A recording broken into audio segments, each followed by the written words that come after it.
Oh my god, wait, I'm so sorry. I just realized something. Can we restart real quick? Yeah, sure. What's going on? I'm so sorry. I still from the last recording session had the desktop audio turned down. Okay. So now you're audible. Oh, you couldn't hear me this whole time. Yeah, or the recording did. Okay. I'm so sorry. That was fucking my bad. Okay. This is fine. That's the This is hard fine. part We about just got. social It's good to settings. notice that now. Yeah, I'm glad we didn't get like 30 minutes in. Oh my God, that would have been so terrible. I would have killed myself. That would get no. hmm Dear listener, he would not have done that. No, I He wouldn't would have. not have done that. I cling to the mortal plane. We're gonna be cutting out everything previous to that, Yeah, but no.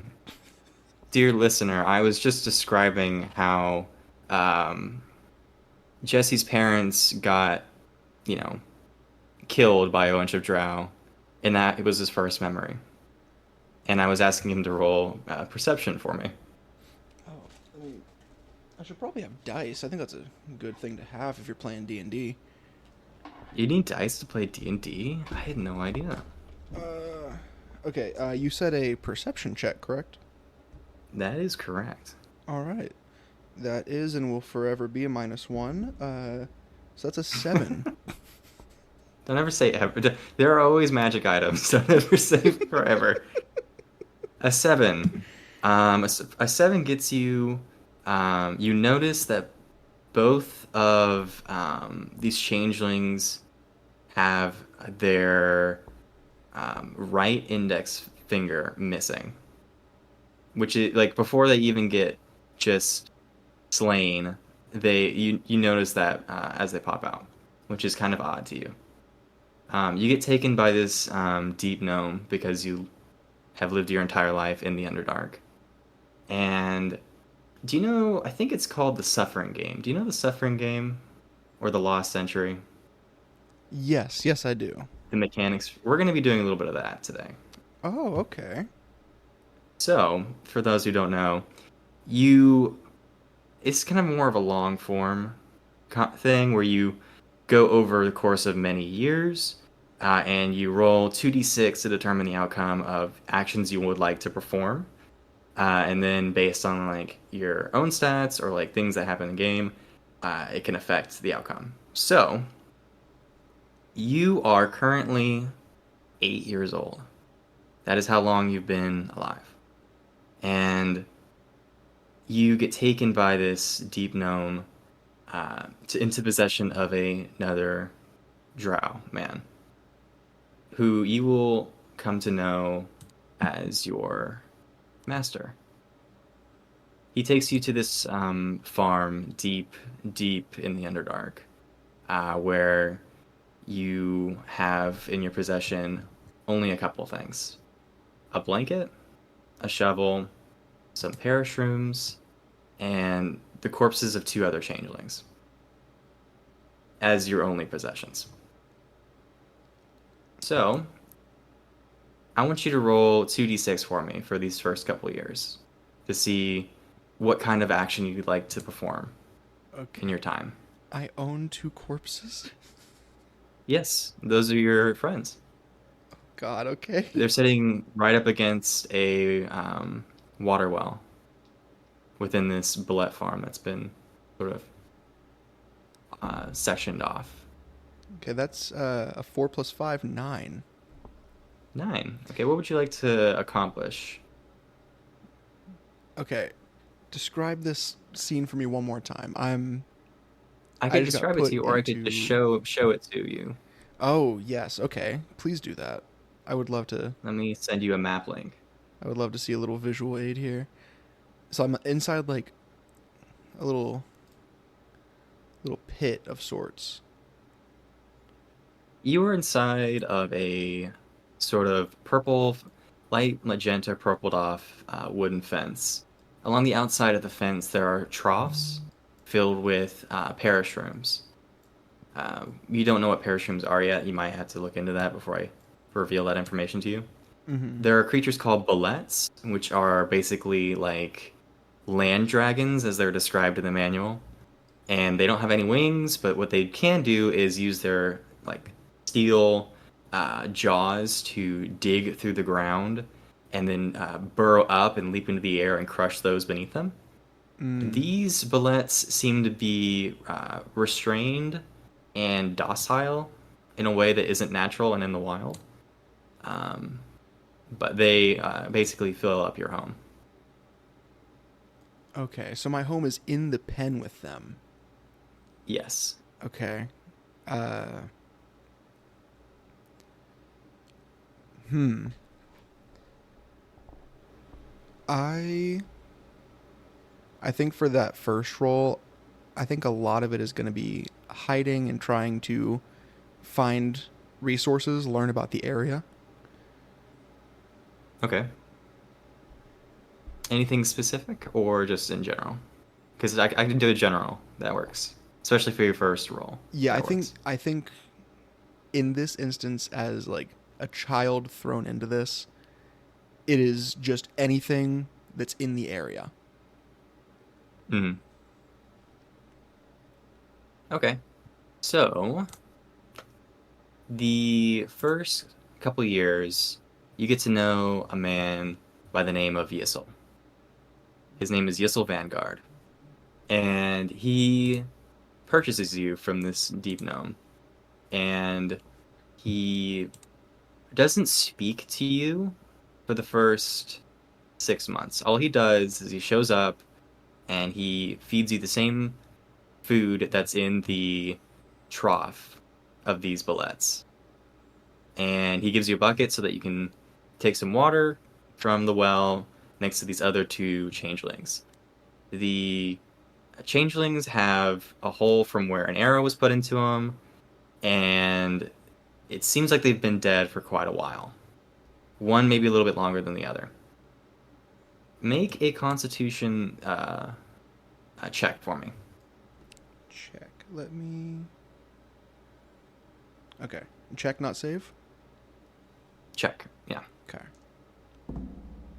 That's another rolled 9 plus 2 for 11. Okay. And are you using the d6s or the d20s? D6s. Okay. Yeah, 2d6, right? So, yeah, that works. Okay. So, you know this since you've lived your entire life here, but parashrooms are basically mushrooms that have the effect of paralyzing a normal creature. And you surmise that maybe for bullets, just one of these mushrooms is going to dull it down a little bit, keep it in a haze and not um, super enraged. And so you learn to kind of eat around the parashrooms in your meal after kind of like a one incident where you kind of take a bite of it and your entire like left side of your body goes numb for like a couple hours. And you kind of learn that this isn't something you should be messing with because it's some powerful stuff. And your master basically keeps pointing at you to take the food that you have and put it into these troughs for the bullet. And that is your job, as far as you can tell. After about 6 months, he comes up to you and speaks in broken, um, deep speech. And what he says to you is basically, I don't speak your language, so you're going to learn the language of the above world. So you're going to learn this. And he hands you this book. And basically, on the cover in deep speech, it says common for Underdark dwellers.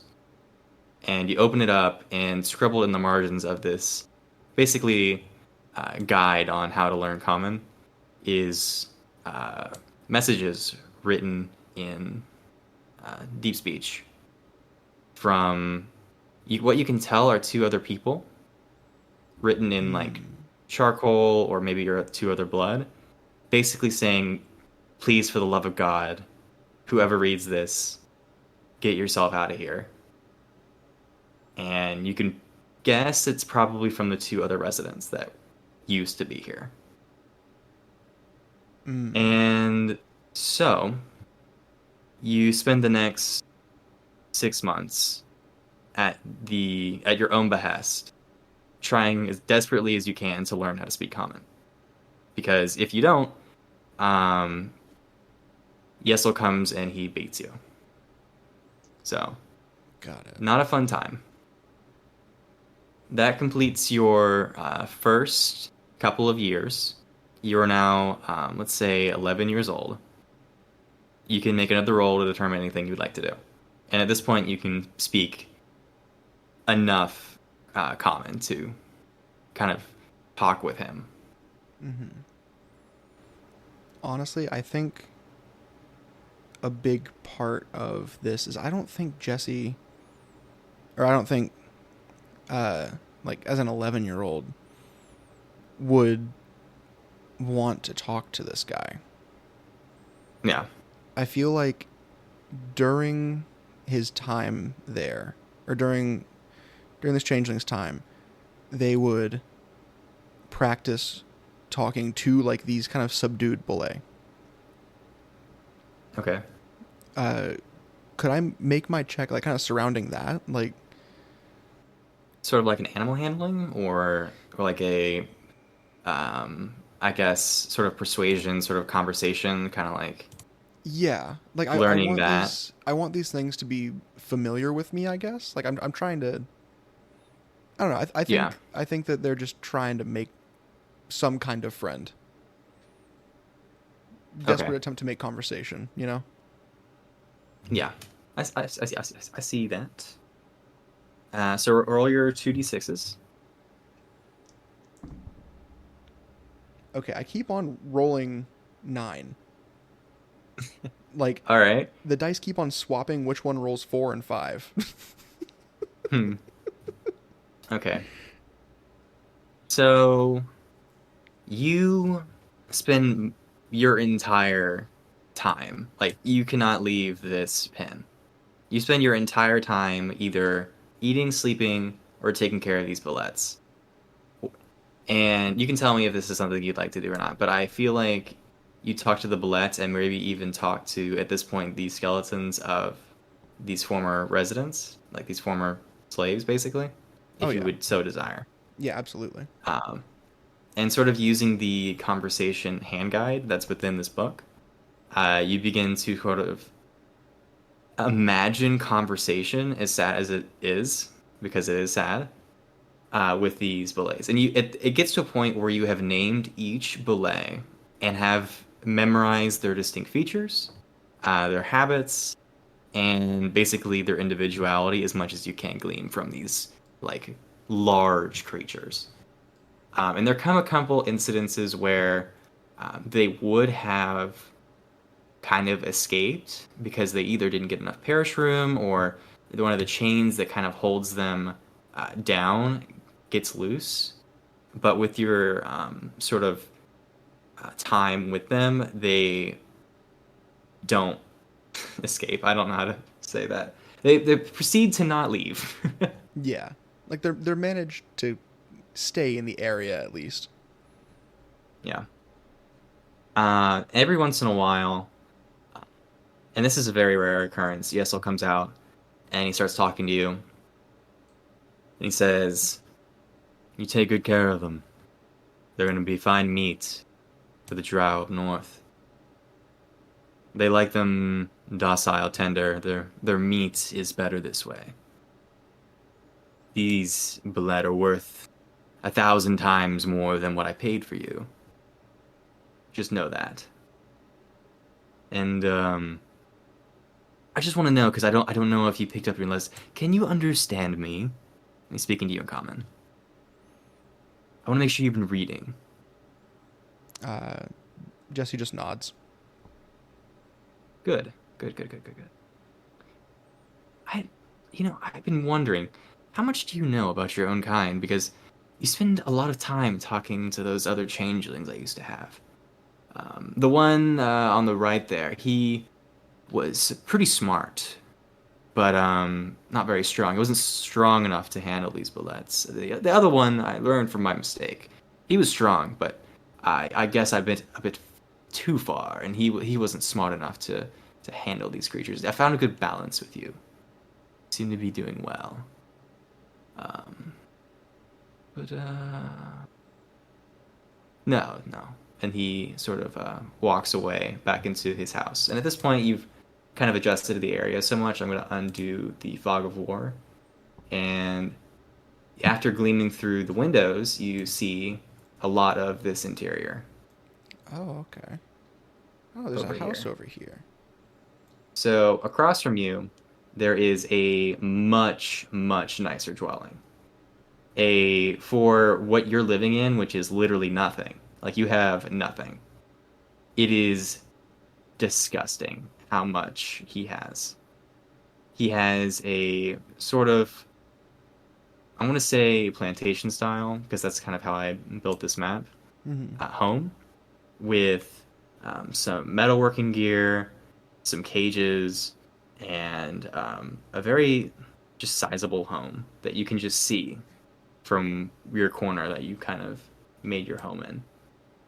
And you begin to grow a fascination with the light that comes out of this house, along with the crystals that hang on the ceiling and on the pillars that are all around you, because it is the only light that you ever get.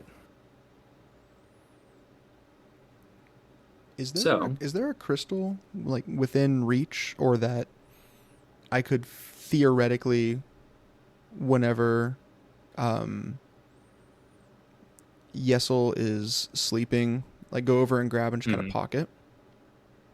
Yeah, make an investigation check for me. Let's see. Okay, I have +1 to that. I'm gonna, and this is still 2d6. Yeah. Okay, I'm trying two different ones. See if it's just me rolling nines or if it's just those dice being I mean, weird. I mean, nines aren't a bad thing. Oh yeah. Okay, that's 8.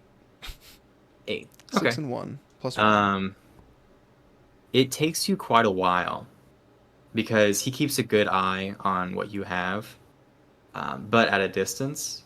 He always comes out with a bow, and he doesn't ever seem to cross the line of. There are two kind of large rocks and a like 20-foot gap between you and the fence, and he always keeps a good distance between you and that fence.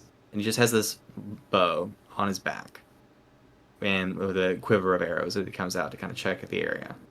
And he kind of walks the perimeter and looks around, but he can't be alert all the time. So eventually, you notice a crystal hanging from the ceiling. And over time, you begin to throw stones at it in an attempt to kind of knock it down.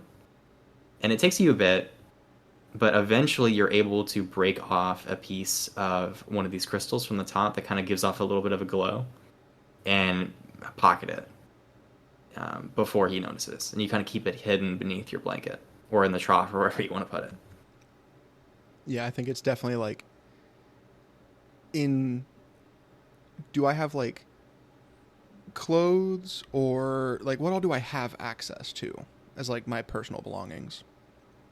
You could access the clothes that are on the corpses. You have the clothes that you came in, your buckets, your shovel, this blanket, and a broken kind of like very old piece of pottery next to this well that at one point was probably used for carrying water and feeding it with to these belays. Okay. Those are pretty much your only possessions. Do either of the corpses have like string or some kind of like cord on them? Make an investigation check. We'll find out.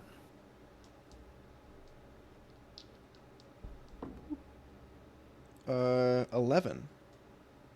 11. You are able to fasten string from the hair of these changelings. It's kind of a white hair.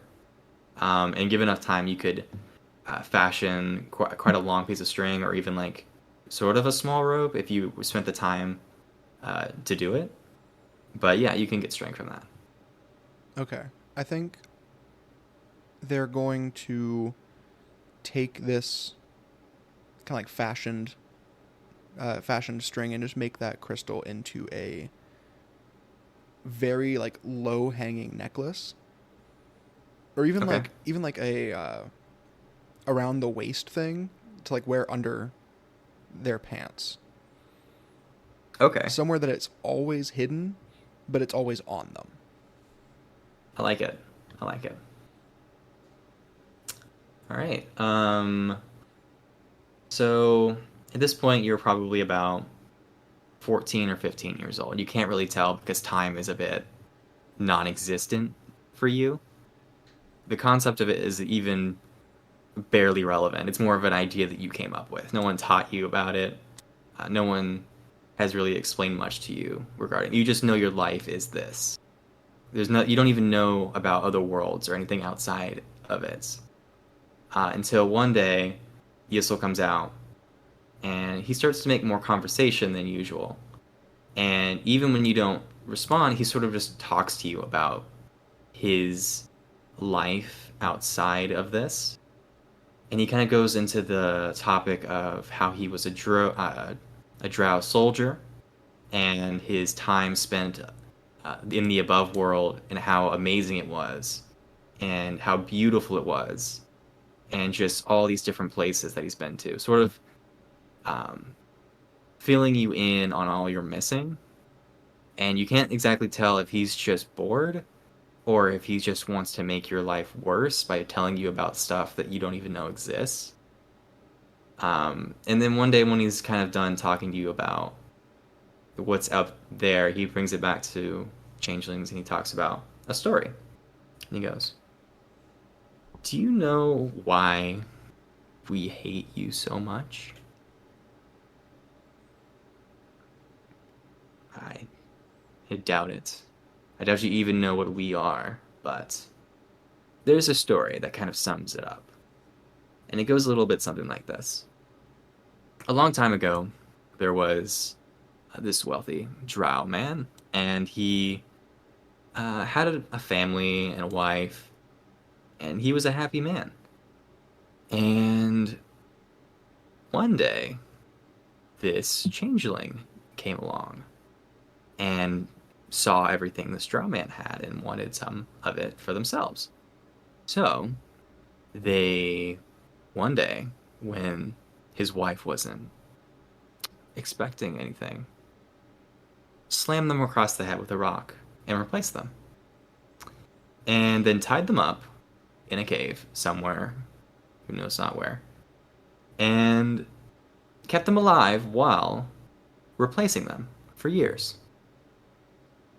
And all seemed okay for them, getting away with the ruse.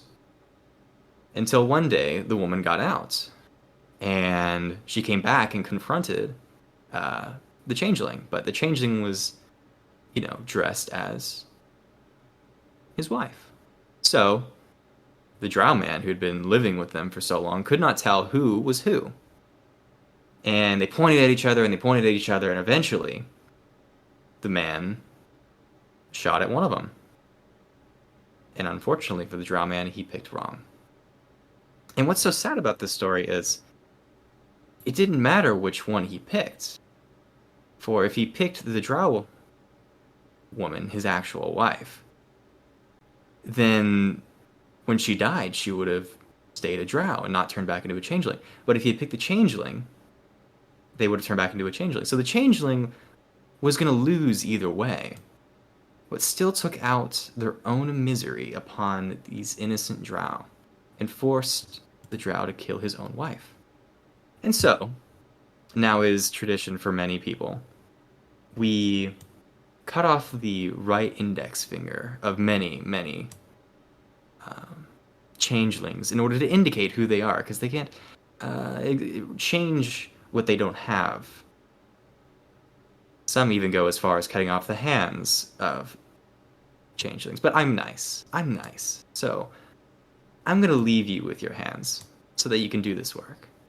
But I just thought you should know what you and your kind do. And he leaves, and he goes back in. And that story sticks with you for many, many years, and may even continue to stick with you. So you can roll 2d6s now. Okay. I'm gonna roll a different combination of dice because I just feel like mixing it up over and over now. Now that I've got 4 of them out. Okay. So sort of break up this dour atmosphere. I Mm-hmm. was talking to Hayden before this started, and I was like, kind of getting in my headspace of like, this is gonna be super dark. And he comes in with this super like happy energy about Pokemon, and I'm like, oh no, what am I gonna do? I ranted to What am this I about to? man for 15 minutes about Cynthia and how she's the scariest champion. And I was sitting here trying to like figure out how I was gonna do slavery, I love. super hard racism, and I was like, oh no. I was like, I just have to go into this. This But is. yeah, Hmm. it's super. Yeah, it's the Underdark. It has to be dark. Like, you know. Oh, yeah. This is also Anyway, Jesse's backstory, so it's it's got to just be a his little dark. backstories. Yeah, a little. Okay, I rolled a 6. A And six. What did you want to I. do? I want to try. Okay, there are 2 things that I'm thinking. And I feel like over the course of a couple years, one of them wouldn't take that long, and one of them would probably take a long time. Okay. Uh, the short thing is, I want to, if I have these rocks, I want to try to make a small knife. Okay. Just, I feel like at this point, they've seen at least one time one of these bullets kind of go berserk, kind of get off. Uh, Mm-hmm. and I feel like they would want a little bit of something in case. What's this guy's name again? Yesig? Yes. Yesel. Yesel. Yeah. If Yesel Vanguard. Yeah, I feel like if they have like this threat of this guy and also the boulet right there next to them, just something Right. Yeah. would be what they would want, you know? Okay. Can you make me a stealth check to see if you can hide this from Yesel? Yeah. Uh, so just add the stealth to the 6, or do you want me to just roll again? What is your stealth modifier? +3. Plus three. Okay, we can. Yeah, plus three is fine. We can add that to your d6 roll. Okay, so that would Or be your 2d6. 9 total.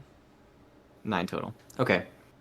There are a couple of close calls, but you managed to successfully make a stone implement or tool or knife or whatever you want to make in order to kind of protect yourself and keep hidden from Yesel.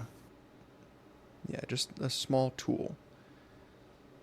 Small, sharp-ish tool of some sort. Very like rudimentary. Mm-hmm. Uh, and the other thing that I was thinking would be kind of a longer term thing. Mm-hmm.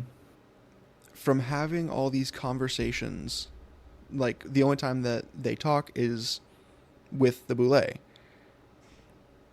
I think I want to see if the boulet recognize me Mm-hmm. as some sort of like if they understand that I will not hurt them and if that affects their attitude towards me at all. Yeah, I see what you're saying. Building a rapport with these things, like an even deeper bond. Yeah, even just like one of them, trying to see if there's any kind of loyalty with them. Okay.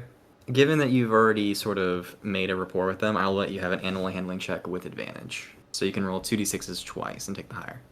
Okay. Uh, I'm very grateful for the advantage because I have -1 to animal handling. Okay, let's roll these 2.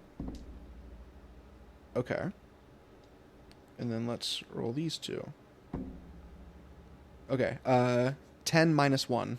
Yet another 9. So 9. Yeah, that's okay. I'm That's getting I'm interesting. getting so many 9s I mean, you could tonight. get like a 2. Like that is a high, like, not a high possibility, but it is It's a a possibility. possibility. That's the thing is that I'm rolling like with d6s barely above average. Yes. Yeah. Which So I is don't feel too good bad in your about this. situation. Yes, I'm very Yeah. grateful that I'm getting this. So yeah, you're able to establish a very deep connection with at least one of these belays. We're gonna say it's the one closest to you in the by the well. Um, it will listen to you about 90% of the time. So Okay. you can do with that information what you will. At this point, we're gonna say you're about 18 years old, and you have seen people come and go from this place. And when it does happen, it's sort of like a holiday for you. It is a change from the norm. It is a break from the expected. And what typically happens is a buyer will come, and you'll have to take a belay out through one of the gates on the fence and lead it out and take it over to either a cart or Yesel will come over and just kill the beast. Like it will just kill the belay by slicing it across the neck in a expert fashion, and then you will spend a pretty long time just carving up the creature. And this doesn't happen too often, and there are quite a bit of belays on this farm. Like it's impressive in a way that you probably wouldn't understand. Um, and then he'll sell the meat, and that's how he will basically make a living. So there comes a day when I don't know if you've given a name to this belay yet, the one you've made a relationship with. And you can tell me if you have, if you want to Hmm. establish that. How do I do something really corny? Okay. That's my question to you. Do you? I mean, okay, there's two ways to look at this. One, in a very serious situation, it's sometimes nice to have something silly to comfort you. But also, you don't really know how to feel that emotion. So, like, I you tell think me, man. I think he named this Boule Bimley. Bimley. Okay. Well, one day, Yesel shows up and he points to Bimley. And he wants you to take Bimley over to be killed for a um, God, I forgot. I don't want to say deep gnome. I had a whole list of Underdark creatures because I did research. Let me pull one up. Sorry. Oh no, you're good. Gives me time to plot and scheme. Yes.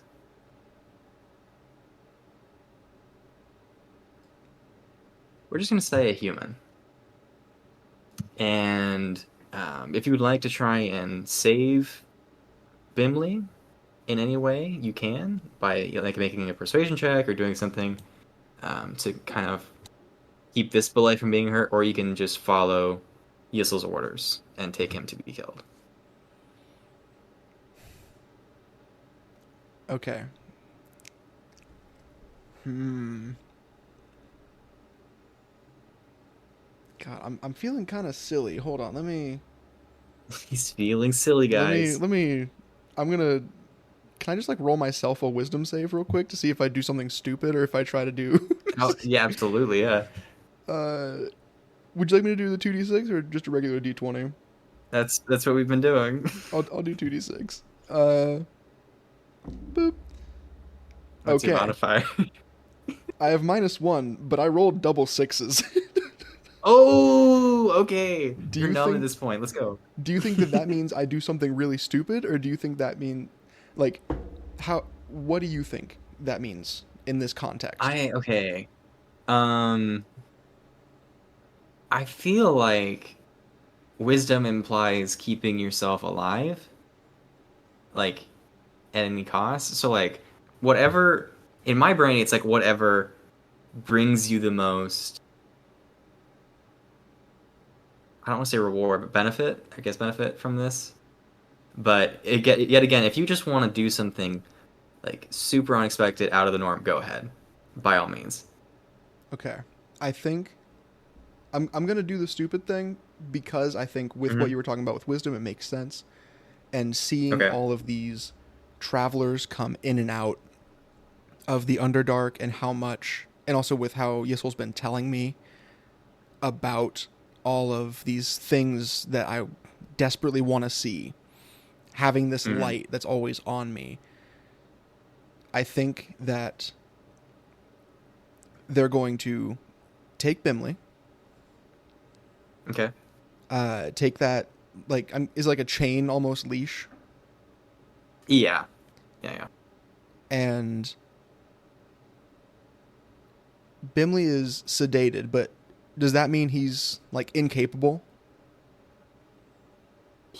I mean, you're monitoring his intake of parashrooms, so you could slowly like whistle him off of it to slowly get him more aware. It all I, depends on like how much he eats. I think I would like to do that. I would like to kind of Okay, wean him off, if that's possible. that's yeah, easy enough with your animal handling rolls and And how that then 12, I guess. on this day, I want to walk him out as though we were going to the slaughter. And Okay. is Yissel standing with the like buyer? Yeah, he's sort of talking price and like they're looking over the belay and they're seeing that it's like well taken care of. It doesn't have any sort of injuries or diseases or anything like off about it, and they're just kind of negotiating. Um, they're not. You've done this enough to where he kind of has a trust that you're gonna just follow the program, Okay. and you haven't done anything against that would give him any sort of reason to doubt you this time. I am going to take that little knife that I made, and I'm going to stab Bimley in the leg Oh, and then okay, run as fast as I can. I want to make him, I okay, want to piss him off and then run. I want to try to get this boulet to kill both of them and let me get out. okay, okay. Um, let's give you an attack roll with advantage against this belay, and then we're gonna see uh what happens next. I Okay. like this. I like this a lot. Also, this attack is like not with intent to injure, it's with intent to agitate, if that makes Startle sense. and agitate. Yeah, Yeah, okay. this is more The of DC like will be a lower because of all the prep work put into this, okay. for sure. 2d6, which feels weird rolling that for an attack, but let's do it. Uh plus 5 for the attack. 13. 13. Okay. Oh wait, you said with advantage? So, yes. Okay, wait. I need to. Okay, 14. 14. Okay. So, the armor class of a belay is 17. Mm-hmm. However, I believe that you've worked with this creature long enough to know where its weak points are. So, as long as you didn't roll anything terrible, Yeah. which you did fine, you can make this attack easy enough. Okay. So, it um is going to run rampant and just start to attack these creatures. And we're going to see how much damage it does because they're not expecting this. So this is going to be a surprise round against both of them. And it's going to take a bite attack against Yesel. So we're going to roll. And in case y'all don't know, this is a large monstrosity. And its bite attack does 4d12 plus 4 piercing damage, and it's plus 7 to hit. So it's pretty much guaranteed, but we're going to roll it anyway.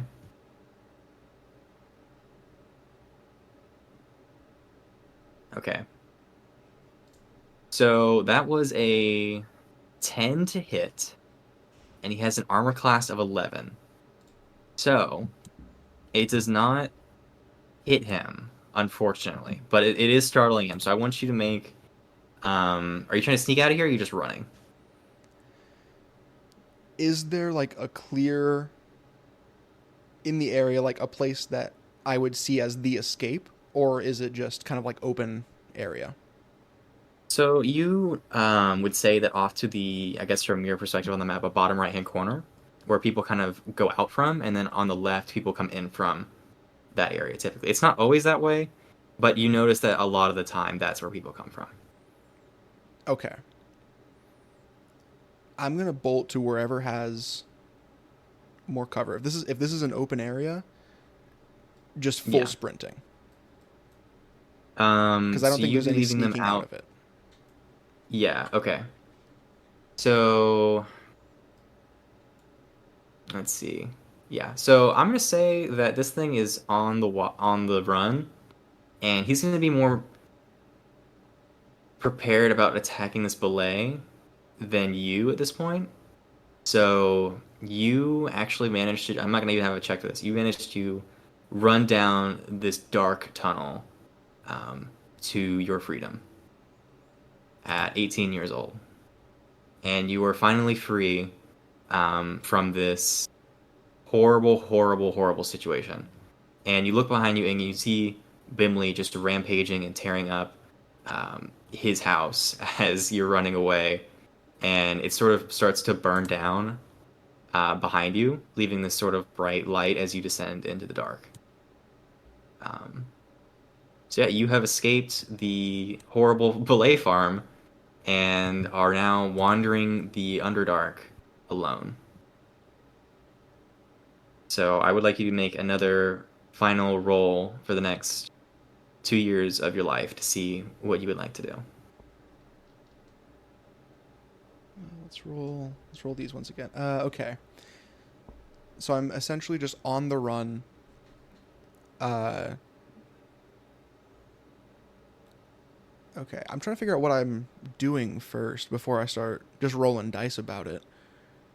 Yeah, I mean it is in an essence true freedom. It is like there you have no family, you have no home, you have nowhere that you need to go, have no one expecting you, you have no idea where to go, and you have no one controlling you. You have utter freedom, and you can turn as a changeling into anybody you would want to.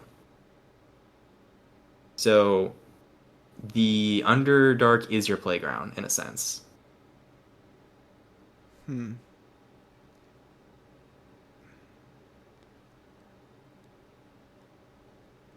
Damn.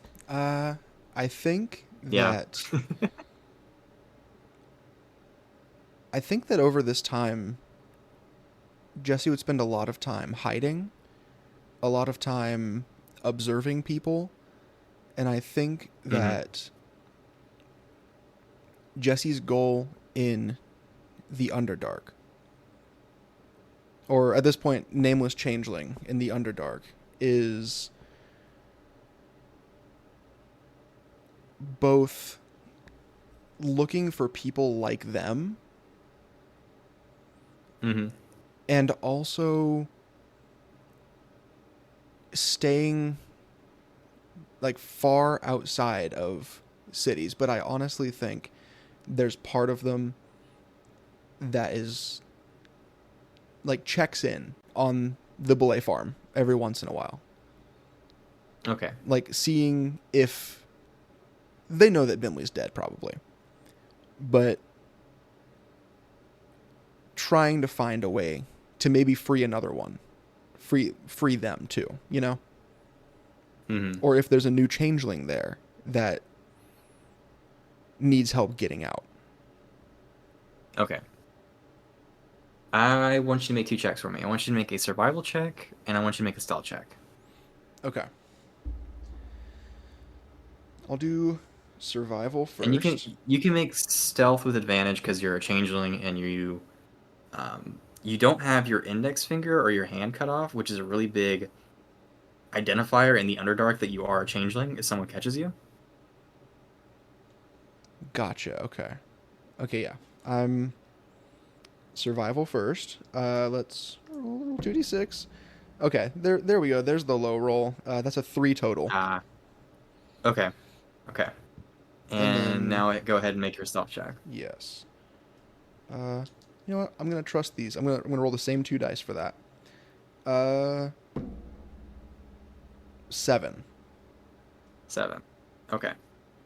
So you manage to keep hidden fairly well. Like every once in a while, someone kind of talks to you, and you feel like your cover's been blown, and then nothing comes of it.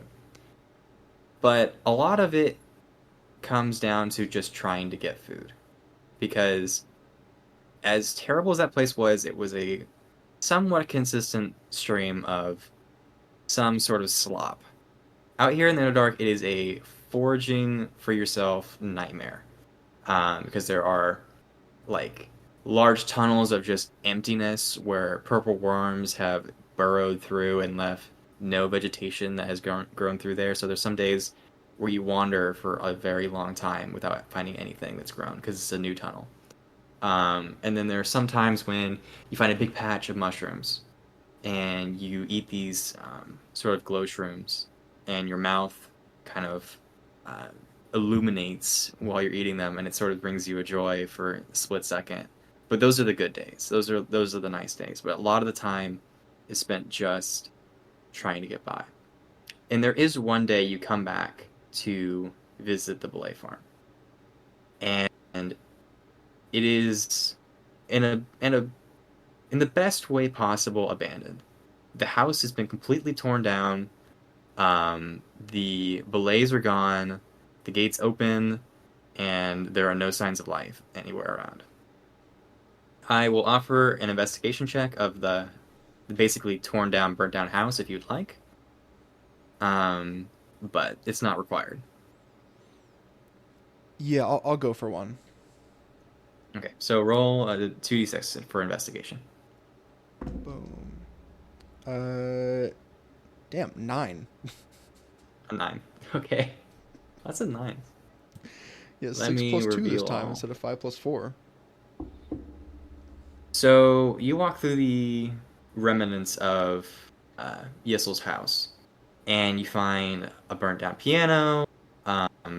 You find a stove. All of the remaining food has either been taken by people who came here first, or has been eaten by some other creature.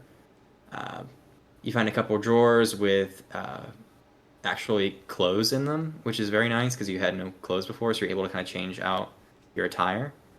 Um, you find a couple of books that sort of illuminate a grander overall, like basically a guide to existence, if that makes any sense. And there is the skull of a belay. You don't know if it's Bimley or not, but it's kind of sitting against the far back wall with no other skeleton other than just the skull. Is there a check I could make to try to see if it is? Yeah, make a medicine check. Medicine. Uh, using different 2 dice. Let's use these ones because I use those ones a lot. 3. 3. You don't know. It's weird that the rest of the skeleton isn't there, but it could be. It could have just been like eaten by other creatures, and the house could have fallen on him, and killed him, and that's how he died. But you just don't know. Is there any piece of this that I could take? Any piece of this bone? Yeah, you could kind of break off a piece of tooth from the jaw and keep with you. I think that this would be honestly, I think that like the whole time that they've been out in kind of like that, I don't even know if I should call it wilderness, like that just emptiness of the Underdark. Mm-hmm. They've been using that same knife. I think that this is the knife that Yeah. replaces it. Okay. Like You I can think they add just it take to that your tooth. collection. So, going forward, we're going to be using the traditional D20 system. Okay. And you're asleep one day, just kind of in a tunnel with a blanket, sort of like a homeless man, because at this point you are. And I don't know if you've shape changed into anybody, because you have had very rare visitors, or if you're just in your natural state. You tell me. I think that default is to sleep as someone else, Okay. just for safety. Of in case someone walks up on me, I want them to think I'm just an unfortunate drow. Yeah. Okay. So you wake up one, I don't even want to say morning because you don't know day or night. That's not a concept to you. You wake up and you see first some boots that are sort of brown with a yellow string that kind of laps together. And then as you go up, you can see that it turns into a black with a yellow sort of coat that hangs down. And there's a cane with a yellow crystal on top. And then a messy mop of brown hair with a man with a yellow tie and some glasses. And he leans down to you and he offers a hand. He goes, "Hi, my name's Jesse. And this is your first interaction with Jesse Fagman. Oh Are God. you okay?" Uh, I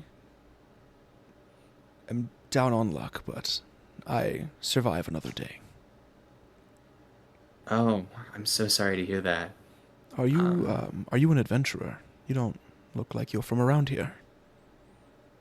oh yes, I'm not, as you can probably tell, I'm a human. I'm from, I've heard people call it the above world, but yeah, from above. I came here with a couple of other people, and he points back behind you, and you can see three other people. You can see a wood elf with sort of short green hair. He's has kind of a green, dark green kind of cloak that hangs down, and he's smoking what is either a cigarette or a cigar. You can't really tell, and he kind of just gives you a head nod.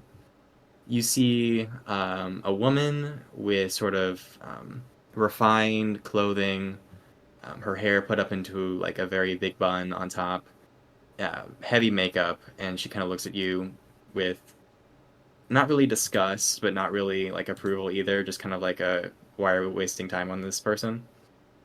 And then you see another elf who kind of has a tan skin, very dark brown hair, sort of a sort of tan eye, and sort of a whole assortment of cooking gear kind of straddled to him, and he just every time he walks, he is making a clanging mess of like ladles and spoons and just forks all clanging against each other as he walks around, kind of observing the area.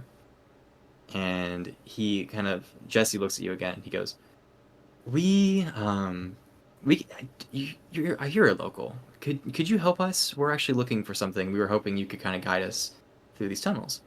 If Oh, you'd be willing. We could pay you or I don't know. Give you food or something? yes.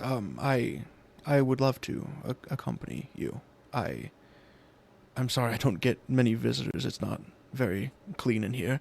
I I'm gonna look to the guy with the like pans and stuff like that all over him.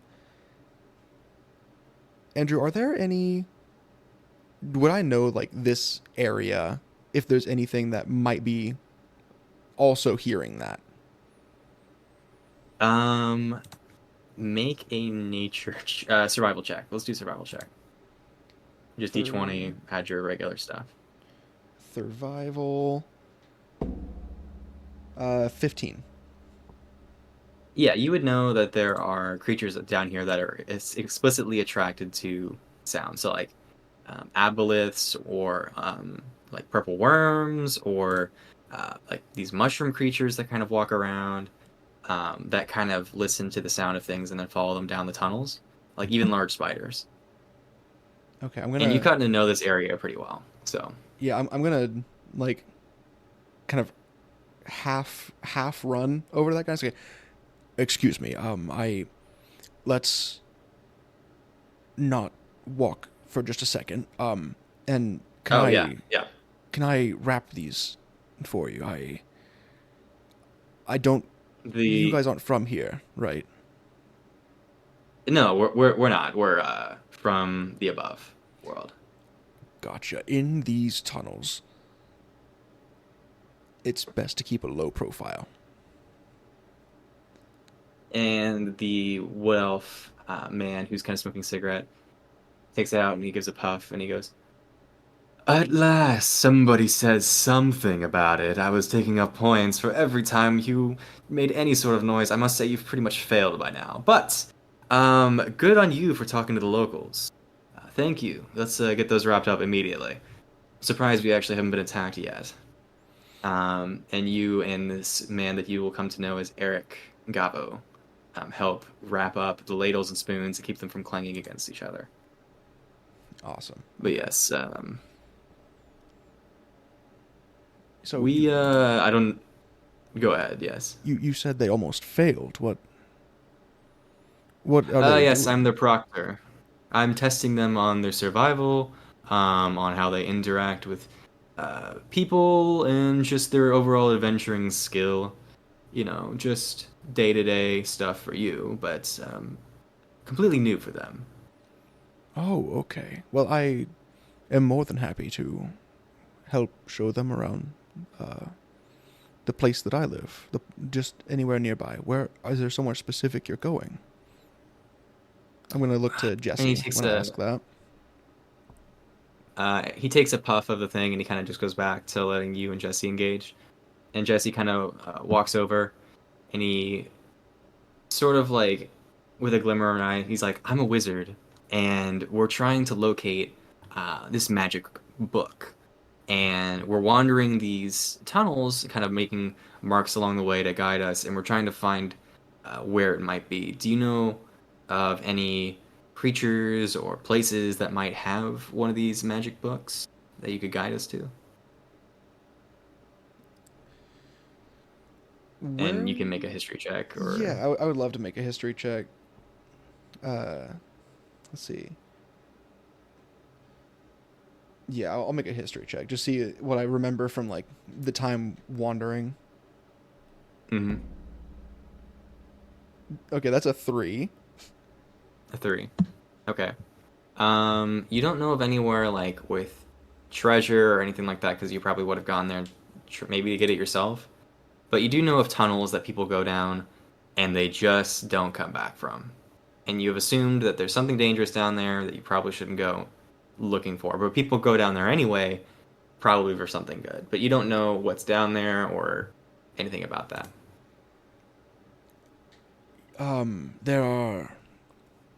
There are places I haven't been to. I wouldn't know of somewhere, but I know where it's dangerous, and that tends to be where you find good things. And this woman kind of comes over to you. She goes, "Finally, somebody useful. My name's Kia Piergrove. Um, you said dangerous places, correct? Let's check there. I think I have a good feeling about that." Yes, I suppose we have some safety in numbers. But don't be afraid to back out. These tunnels down this way are they get very dark. They get very worrying. Um, I've watched Oh, many that's not an people walk issue. this way. That's not an issue. And Jesse takes out his staff and he casts dancing lights, and these beautiful illuminate yellow lights start to just kind of float out, and it is unlike anything you've ever seen. It is beautiful. It is the most beautiful thing you've ever seen in your entire life. And you watch them kind of float about, and you hear just ever so faintly in the back of your head, not even like in words, but like something of an essence just calling to you, but you don't know what it is. And it's very strange, and it's never happened to you anything like this before. I think Jesse's gonna pull out that little crystal that has remained tied around, or not Jesse, but Yeah, I know what you're saying. The changeling is going to pull that Hmm. little uh, crystal that's been tied around their waist and hold it up to one of the lights and just let it refract. As you do so, it illuminates the cave in a way you've never seen it before. Little spouts of light shoot off in every direction, and it starts to just kind of dance even wilder than it had before. And Jesse laughs, and he looks at you. It's so silly, you know. I haven't even asked what your name is, and you already seem so just relaxed with us. And yeah, I don't know. What is your name? I haven't been called a name in a long time. You may call me You what you haven't been, please. that's, huh? You haven't been given a name. And this man that you'll get to know as Karkian kind of comes over, and he goes, "We've been walking for quite a while. Let's sit around and have some food. I can make us something, and we can talk about maybe giving you a name." Okay, let's do that. I have a small I have a small collection of local herbs, local things I can throw in. I can help. Oh, excellent. Yeah, let's do that. And you lead them over to wherever you'd like to lead them. It's like maybe a good place, and maybe a bad place if you intend to do harm. And you sit down, and you guys start a fire, and you just kind of sit around the fire. And if unless you want to do anything else, you just talk. For the first time ever, you've had just a real conversation. And you get to know these people, and for the most part, they seem pretty okay. I mean, like the wood elf Eric seems kind of nonchalant and put off about most of the things. Like he's kind of just doesn't want to be here, but he seems genuinely kind of wanting to help these basically kids get through this. Karkian seems more obsessed with his craft as a bard who does cooking for his expertise to really engage with you as he sort of tries out the local herbs that you show him to kind of spice up or give a different hint of flavor to what he's cooking. Um, you see Kia kind of just looking up and down, and every once in a while she interrupts the conversation between you and Jesse, who you're mainly talking to. And Jesse basically answers any question you want without any sort of hesitation. He's very uh, open to sharing knowledge with you and just wants to know more about what's going on. And he's frantically taking notes as you do so. So, is there anything you would like to talk to him about or do anything like that before we go on to the next thing? Hmm. No, uh, I think that they're just kind of sitting there enthralled, listening to different things about, uh, like the what did you call it earlier? Like the upper world, Yeah, the above world, the the upper above world. world. Yeah, just enthralled listening to this stuff. Because the only way that they've been really And told about this is like almost in a vindictive way, and so to hear someone like excited about it, I think that's mm, just a whole new thing. yeah, it's um literally in the most literal sense a whole other world to you. Like it's just opened up. And he gets to a point where he even explains like other places beyond the above world that kind of like parallel or above or to the side, and it's just overwhelming in the best way possible. And he gets to a point where he turns to you because we haven't even given you a name yet. Is there something you like that we could name you after, or like something you wish to be, or just anything? Your name could be anything. Hmm.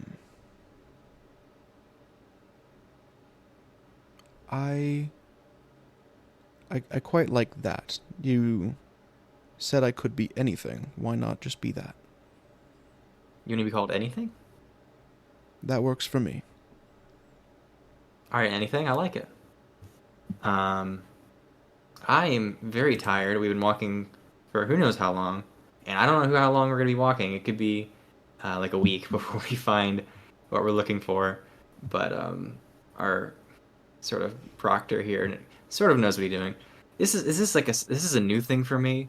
I'm hoping to become an adventurer one day. I don't know about the other two. And he looks over, and Karki and Kia have basically already gone to sleep, and Eric's kind of keeping an eye on you as well. And he goes, I think that Karkian is just here to kind of get some experience, kind of cooking in the wild in like new situations. I don't know if he's gonna be at the school we're from, and like, Kia, I think she's really here just to satisfy some requirement for some temple she's going to.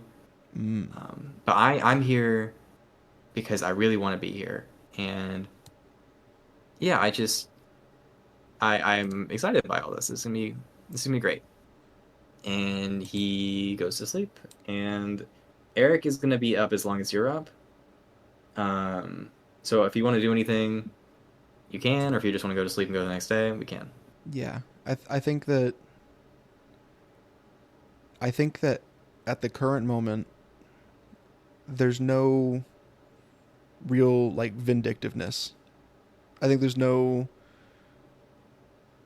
anything has kind of given up on escape, and so now is just kind of so happy that there's something to do, I guess. Okay. At the current moment, it's just there's something new. I'm all in on this. I'll sleep right here. I like it. Um, so over the next couple weeks is what happens. You begin to talk more with Jesse, and he talks about how they got here and how they can get back, and he goes into magic, and he actually starts to talk to you about it, and like he's just trying to see what your magical potential is. And one day when you're walking, you, for the first time ever, cast a spell, and you can pick any spell you want from your sorcerer list, but you cast a spell for the very first time. Hmm. I think it would be shocking grasp. Uh, Okay. yeah, I think that that's like the most natural spell that kind of comes to them. Is this, I guess, kind of like panic button? Yeah, yeah, yeah. Like, oh, something's too close. So, Just get it away. so it's like the Miles Morales like handshake in the first movie, the Yes, Into the Spider-Verse one. Yeah. entirely. Yeah, so you you do it like intentionally for the first time. You remember when you were on the belay farm that were sometimes when you would get scared when one of the creatures would kind of go off the chain, and you kind of want to go over and try to calm them down, and you actually managed to like cast shocking grass without knowing that you did it, because it didn't really affect the belay as much as it does just talking and shaking someone else's hand. And you shake Jesse's hand and do shocking grasp, and he just kind of like his hair puffs out, and the electricity arcs off the metal pieces of armor that he has. We're going, you you did that without even having to study. It took me years like of just constantly my nose in a book before I was even to do anything like that at all. You just have talent. Wow. I didn't. I was more of like a curiosity. I didn't think it would actually work. Okay. Wow. And you just kind of sort of begin to unlock more and more of these spells as you guys spend your time walking through these caves. And it gets to a point where you find the correct tunnel. And Eric casts Pass Without a Trace on all of you as you kind of begin to enter this cave. And I would like you to make a perception check as you look into the cave. Okay. Boop. That's a 0. A 0. A 0? Natural 1 minus Okay. 1, baby. Holy shit. Okay. Um, so you don't see this because what attracts your attention more is actually no, you don't see anything. So how is this gonna work? Um, so you get past it without a trace cast on you, and you're so fascinated by the spell that you don't even like look into the room. And by the time they're done looking, they're going back. You've looked at the spell long enough, you're like, oh shit, I didn't look, and you go back and they start talking. They're like, and Eric kind of looks at all of you and he goes, okay, we found the tome, but it is guarded by a very bad creature, so we need to be very careful about this. Um, it's what's known as a spectator, and spectator is like a floating eyeball thing. It has these four stalks, and the four stalks can do different things when they activate. And since it's hovering over that pile of gold, and it's hovering next to the book, well, we need to be very careful. I don't see any situation where we come out of this without getting its attention. It's just so, how are we going to do this effectively? And everybody starts kind of proposing ideas. And if you'd like to say anything about any of this, you can. But if not, they're going to continue on with their Do plan, if that I makes any sense. do I know anything about spectators? Like, have I found one before in the tunnels? Make a history check. Do that. Beep. 5. 5. You've heard of them. You've never seen one before because you're smart enough not to like go down these paths where death is probably going to happen. So you don't really know much about them. Okay. Eric kind of goes on to explain, and Eric in the sense is spelled Aeric. I don't know why I had to point that out, but like it's not just Eric. Eric. I love that. No, I think that I don't. that adds to the character to me, honestly, because it's like, no, no, no, this isn't Eric. This is Eric. Yeah, Eric. Yeah. Yeah, anyway, he kind of goes on to explain. He's like, yeah, people like powerful wizards or um, those with a lot of money buy spectators and basically command them to watch over important items. So in this case, someone put this up to guard this gold and the tome, which is what we're here for mainly. So you guys are going to handle this. I'm going to stand back here. And if anything goes wrong, I will step in, but I don't see anything. It should be easy enough for you guys. I'm gonna. And And Eric is like the professor, right? yes, I'm gonna kind of like lean into him and say, "Am I allowed to help them here?" he turns to you and goes, I don't. You ask them. I'm just here to kind of watch over them. So if you want to ask, if you want to be involved, go ahead. Okay, I just didn't want to ruin their grading by helping them in this. Oh no, you're part of this already. I might as well finish it if it were me. Okay, yes. Besides, maybe you can get a cut of the riches if they are so inclined. He If kinda I'm steps fortunate. back. Okay, I'll. Um, I'm just gonna stay a little bit behind them. okay. So what you've seen is uh, Karkian, which is the bard who kind of does soup as his bard thing, like soup and other sort of meals. And Jesse kind of stay back, and you see Kia sort of trying stealth along the outside. And we're actually going to pull up the map here before we get into that. Hmm. So let me change that over.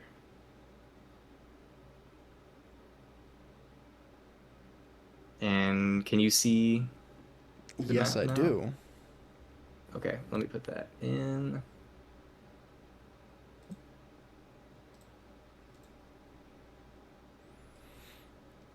That is So I either think so much gold or a very small spectator.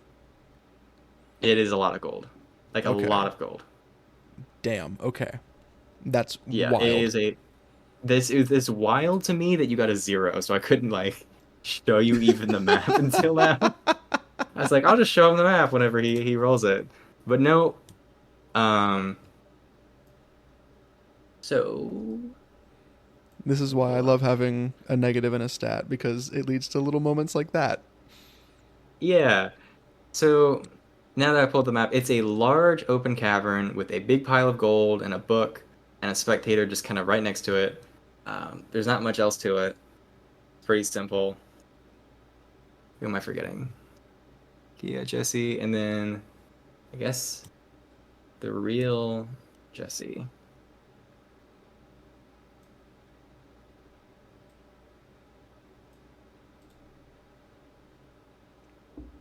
We're gonna use this changeling thing. Have you at any point revealed that you are a changeling to these students? I think that I have not. I think that I have.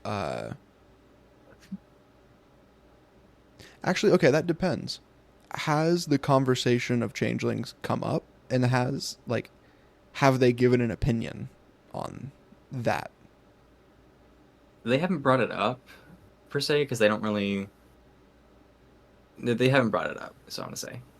Okay, then no. I don't. I Jesse or anything definitely would not have brought it up. I think that they may have casted disguise self, quote unquote. Okay. Like I think that they would have changed and acted like said, yeah, no, I just did a magic Yeah, to yeah, like yeah. try to impress everyone because this is like, Okay. oh my god, I have friends. I want to, I need them to like me. Okay, yeah, I see it. I see it. Okay. So Kia is going to try and um you see she has this sort of token in her hand and she kind of starts to try and go along the I can't okay. Moving tokens can be so annoying sometimes. She goes around the left-hand side, around the outside, and she's gonna make a stealth check while she does so. So she's gonna roll stealth because this is D&D and we make rolls here. It's a 17. Okay.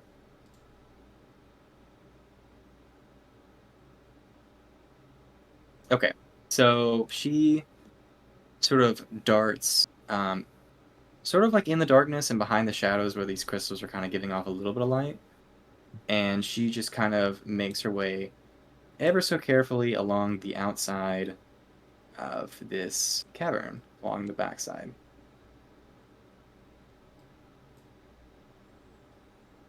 And you can see that this book here in the center is giving off quite a bit of light as it kind of acts as a sort of large, sort of miniature sun, if that makes any sense. Like, as the book is open, there is like a miniature sun above where the book is kind of flapping open. And it's like not even burning the pages at all. Actually, you wouldn't even know what a sun is. So it's a big round sphere of flame that is floating up above this book in the center. And she kind of comes up behind and it kind of gives a signal to Jesse and Karkian. They are going to attempt to make a surprise round on this spectator. So let me pull up their things. I think that on the signal, anything would also Okay. probably like a second behind these two because Mm-hmm. he definitely has not like practiced this signal with them, Yeah, yeah, but yeah. they're definitely like, okay. You will go last in the order of things that happens then. Okay. So I just realized that this guy doesn't really have anything to really damage him in a way that isn't going to hurt anybody else. Okay.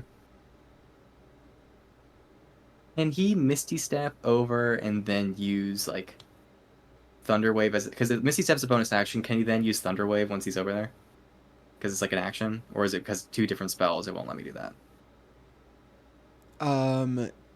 It normally the way that it works is because Misty Step is a like leveled spell, you could only cast a cantrip. Right. Okay. So he's going to Misty Step over there, kind of next to it, and he's going to cast Vicious Mockery as a cantrip, which isn't going to do a lot, but it's really like funny to do, I guess. So Oh he's going yeah. to Misty Step over there. kind of right up in front of it, and he's going to say, "Hey, Five Eyes, check this out!" And he takes out the soup and he kind of throws at some soup into his eye to make an attack with it. Sort of more of it, less of an attack is more of a distraction to keep the spectator looking away from where Kia is currently. And he's going to cast Vicious Mockery on it. I love that he got So like many point tabs blank open. to do this. Yeah. He also has something else he wants to do, but he rolled a 4 of Vicious Mockery. So this thing's like, feel my feelings as he gets hit by his Vicious Mockery. And he gets soup. We're gonna say the soup is why he got a 4 on that.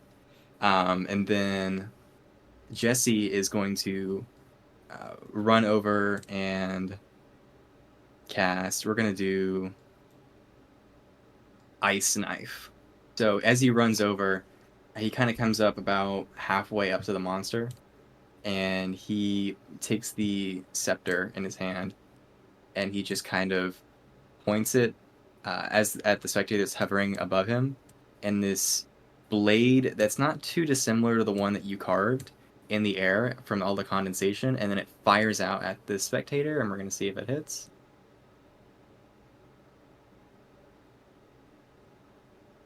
So that's a 10 to hit, which will not hit.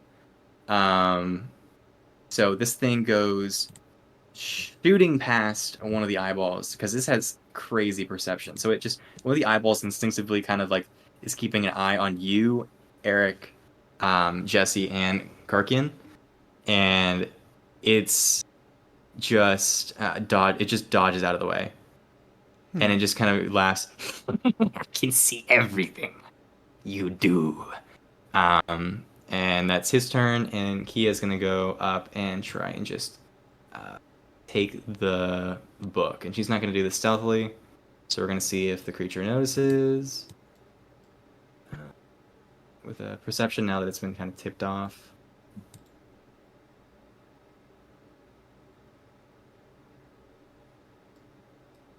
I hate that you had to use an encounter thing for monsters sometimes. Can I cast a spell while it's like looking around? Question mark. Oh yeah, you can do this. Yeah, I think that my thing is I'm just gonna cast Fog Cloud on it. fog cloud. Okay, I like this. That will go first. So fog cloud. I guess it just obscures the vision of this thing. Yes, it's like a like radius area. I want to not hit Karkian, but just kind of have Okay. it go to where the spectators like assuredly in it. Yeah. Okay. Um, what's the radius on it? Let me double check And like that. how far away can you cast it from? I can cast it from 120 feet, Okay, so no issue. but I would definitely get up here next to Jesse, and it's a 20-foot radius of fog. Okay, so we're gonna say that it obfuscates both the Spectre and Kia as she kind of goes in to get the book. And yes, so it can't see her, but it knows it's attacking the horde, so it's gonna make an attack at disadvantage since it's now up. And it is going to shoot 2 eye rays, one at her and I guess one at Karkian. So we're going to roll a d4 to figure out which one of it is because it has 4 eye stalks and not a beholder. Mm. So Also, I believe. Does Vicious Mockery do something for that? Vicious Mockery, we'll see. Hold on. Disadvantage on the next attack roll it makes. It does, yeah. So I guess it would be disadvantage on. How do you Would get that be? disadvantage on a random spell Yeah, and that's would that cast? be double disadvantage if it can't see them because of fog cloud also? That's true. Yeah, so it's double disadvantage. So it's going to, I guess, we'll say it makes a bite attack at disadvantage against um, the guy, and then it makes a spell thing with disadvantage. Well, because it has to see them, so I guess it's not gonna do that. I can't. You can't use a thing, so it's not gonna do that. It's gonna just make 2 bites with disadvantage against um, Carrick. Karkian, sorry. Yeah. So yeah, it's gonna do 2 of those. So first roll is an 8, and then a 7. So 7 plus. I love having this on paper sometimes, man. Oh yeah. So yeah, no, it does not hit him as it frantically makes 2 bites. You see a large like pink tongue kind of swirl out into the air, trying to search for him, kind of like a snake does. But it can't seem to find him. It only tastes the hint of soup in the air um, as it attempts to bite into it. So it misses that first attack. It's gonna make another one. The faint essence of soup. Yes. So 16 and a 5. So it's frantically biting out into the air, confused, like, and it's just trying to find out what's going on, and it's been very confused. Beautiful. So, perfect use of that. And I guess we're going to go back up to the top of the order. So, Karkian is going to, using this opportunity, cast Thunder Wave on it at second level, because why not? And it has to make a con save of 12. So, this thing's constitution's pretty good.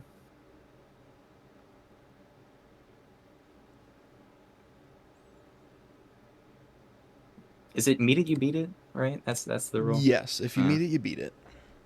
Yeah. So it takes half damage, just barely. It's not rolling all that great, which is usually how my monsters go. It's fair. Because I'm like, oh, I got this thing that's all balanced, and then it's like not balanced because I don't roll. Dude, that is the So pain Thunder of being a Wave, DM. yeah, half as much damage and isn't pushed away. So it takes half of 3d8, which is going to be 4 damage again. So it's taken 8 damage total and isn't pushed away. And this loud, audible boom is sent out in every direction. And so we're going to say that he takes out one of these pots and pans and just slams them together to create this thunder wave. So Amazing. it's taken 8 damage. And okay. So last thing that happened was he cast Thunder Wave on the spectator. And so the next in the order was, I believe, Kia. And you can't see what she's doing through the fog. What you do notice is that the bright light hovering above suddenly goes out, and the entire area gets much darker than it was previously. And you hear the shifting of gold coins just kind of around. And that kind of ends her turn. And would you like to do anything before Jesse does, or would you like Jesse to go first? Um, Honestly, I think that I'm gonna play off of what Jesse does. Okay. So Jesse is going to cast just basic magic missile at it.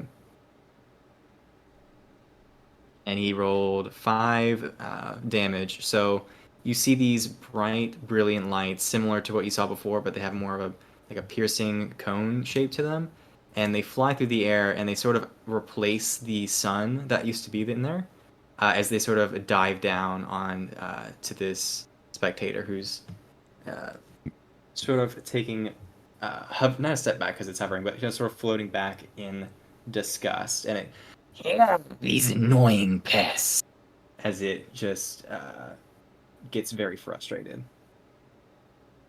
Okay, I think that when he does that, like as he kind of like is sending these different things, these different like little shapes flying in, Mm-hmm. uh, I'm going to cast catapult.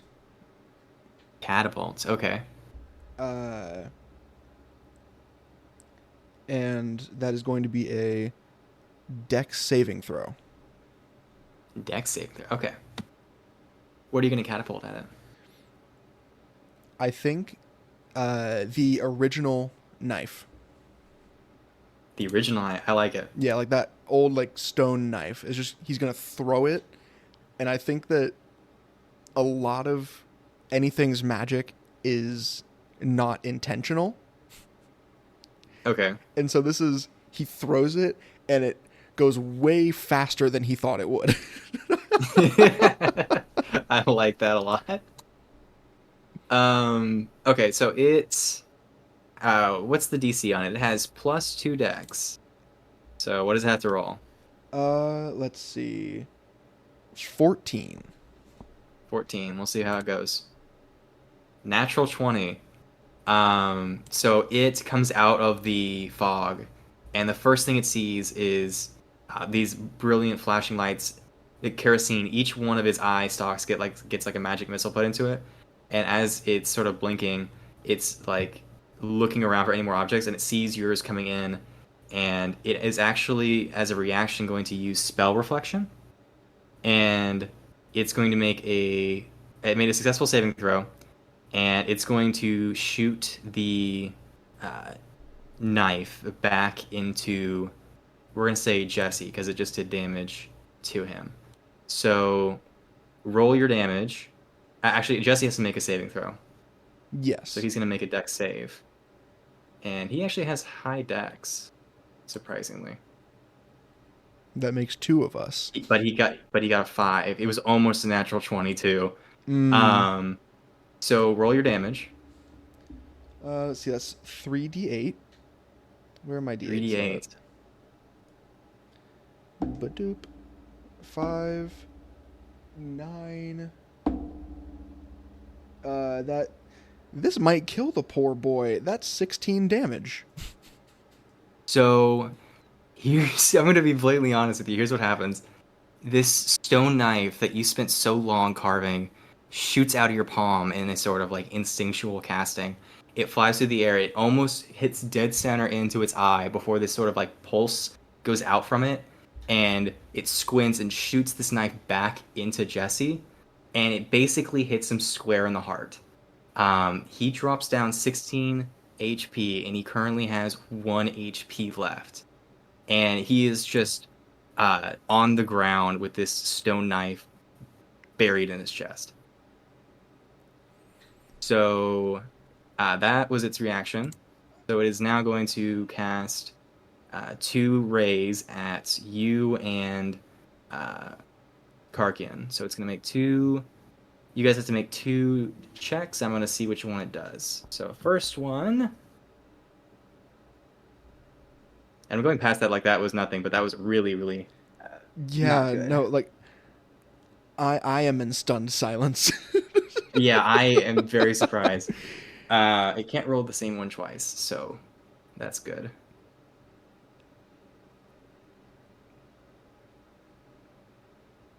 Yeah, it can't use the same one twice. I had to re-roll that one. Yeah, which is really good for you guys. Okay.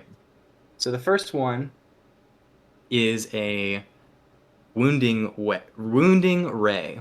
So a creature has to make a Constitution saving throw, so he's going to make one.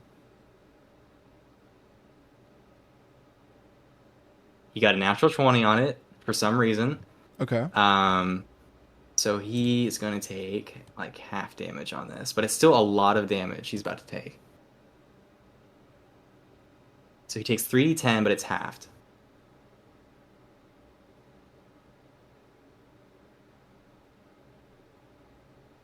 So he takes 9 damage as this wounding ray sort of grazes his leg and incinerates one of his pots on his side. And he goes, "Shit, I like that one."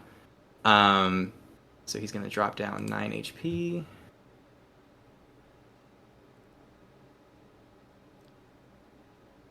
And the next beam is coming towards you, and it is Oh a god. fear ray.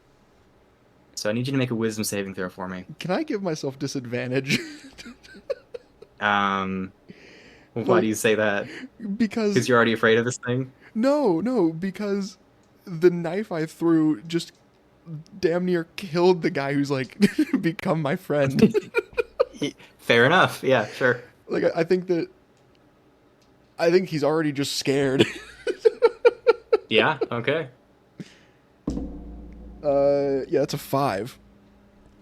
Okay, so you are frightened of this creature. You can repeat the saving throw at the end of your turn, but it is a disadvantage if it's still visible. Mm-hmm. So that ends its turn, which is really a good turn for it, not good for y'all. Um, so you see, uh, is fog cloud still up or is it down?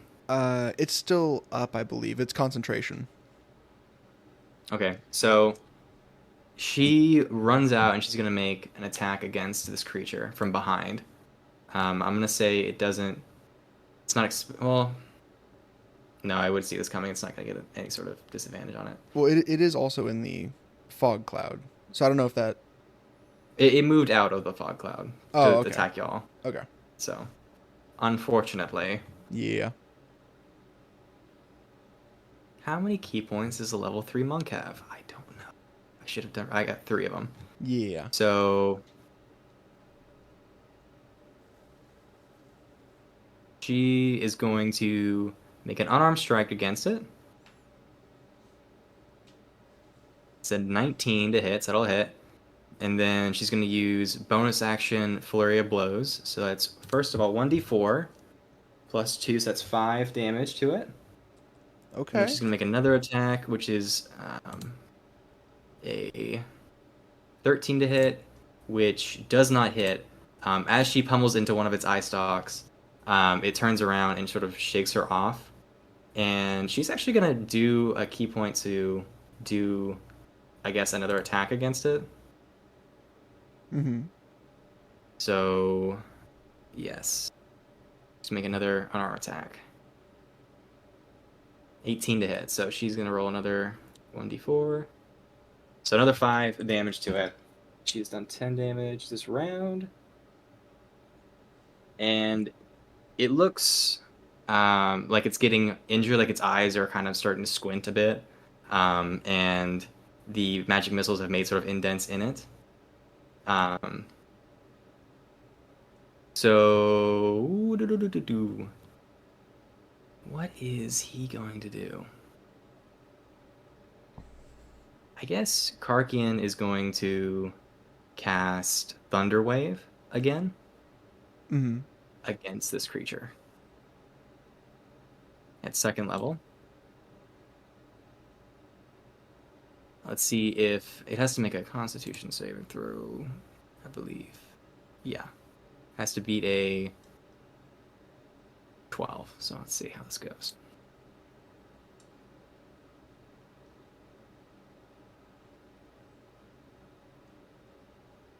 It does not. So it takes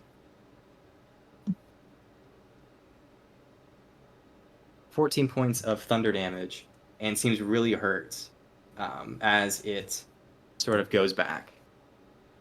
In a sort of desperation, it starts to fire all these beams off in every direction. Mm-hmm. And parts of it starts to hit the ceiling and just sort of like shake the entire cave that you're in. Like parts of it hit pillars and stone beams, and the entire room starts to shake very violently. Mm. So Jesse is, what's he gonna do? He's going to cast Shield on himself. Is what he's gonna do. Okay. He And can do it as a then, reaction. as a reaction, let's see here. I don't have it as. Oh yeah, he can do it as a reaction. Yeah. So he's gonna do that as a reaction, and then cast.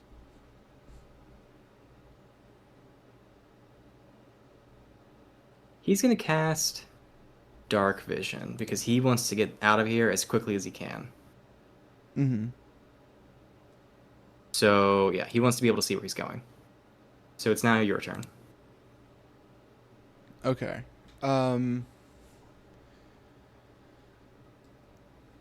Anything is freaking out. Yeah, he's fearful. what do I have that may be useful here? Uh, something useful. Something If I useful. might give you some information, it is very, very, very hurt. Yes. Uh,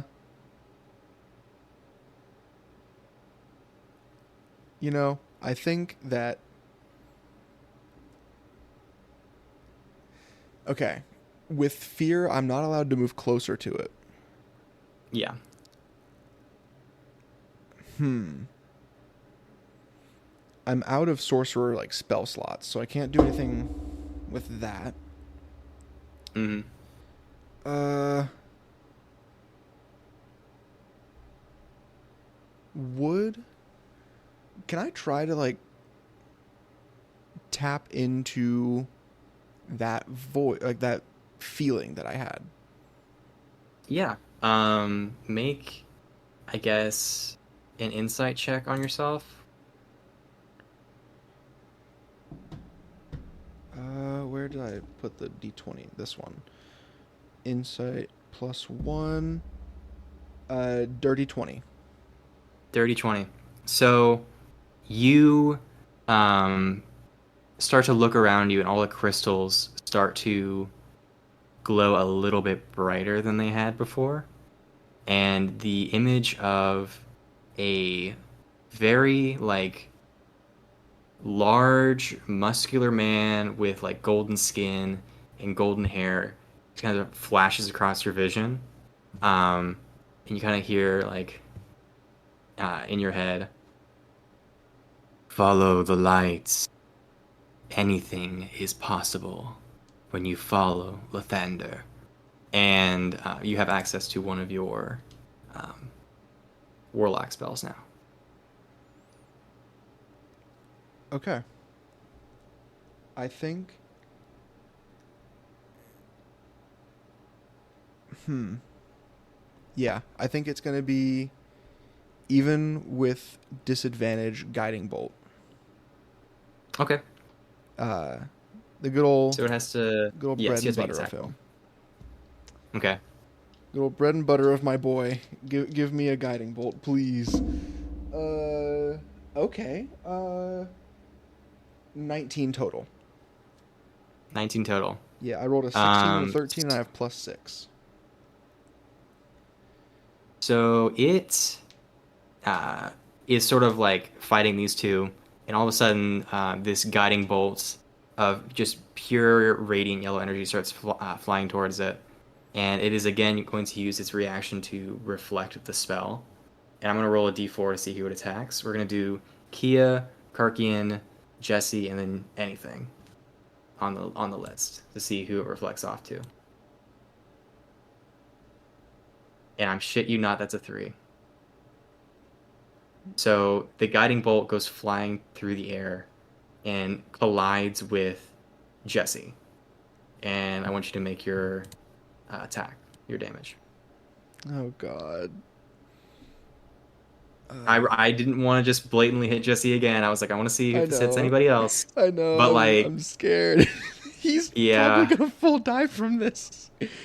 Let me. Even though I use it all the time, I still don't remember how many dice this is. Okay, 46.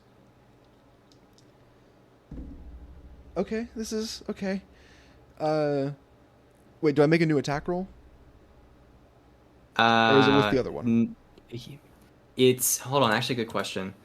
So it says here in the spell, um, makes a successful saving throw, or a spell attack and misses it. It can choose another creature, including the spellcaster, within 30 feet of it. The spell targets the chosen creature instead of the spectator. If the spell forces a saving throw, the chosen creature makes its own save. If the spell is an attack, the attack roll is re-rolled against the chosen creature. So make another attack roll. Okay. Wait. So So this that could that this attack turn missed could it. no, it hit, but it can use a it you wait successful saving throw. Actually, you're right. It would have hit it. Fuck. Okay. I was so. Yeah, I read that I'm wrong. I'm no. I'm Yeah. down to have like for flavor. It'd be the other thing. No, no, no, no. You're right. Because I had something else in mind. So this guiding bolt comes to the air. It tries to use this thing, but then Lathander, with the dirty 20 comes in and it just pierces straight through the eye socket and it goes out the other end of its body. And these beams fire off again in a frantic sort of gush of energy, and the room starts to shake, and crystals and rocks are falling all around you. And you know from experience that this is just going to cause the room to fall apart. And what the most unexpected thing is, from all of the noise and from the thundering like booms that he's been using, Karkian has, all of a sudden, out of nowhere, the room Oh starts to shake even shit. more than before. A purple worm comes careening through the ceiling and just starts digging its way through the cave. So Spectator has died. We're sort of out of combat, and Kia and Karkian are both going to use their dash actions to run out of this tunnel, basically. And they're yelling back to you, "Come on, guys, we gotta go!" And Eric is kind of guiding them all along as he's kind of helping these two go forward. So, what would you like to do? Okay. From. Okay. Is Jesse's running already, right? He's sort of like hobbling, if that makes sense. He's not full on running, but because he has like this stone projectile in his chest. Can I take so I have Celestial Warlock now, right? Yes. Can I do one of or can I use Healing Light? Yeah. Make a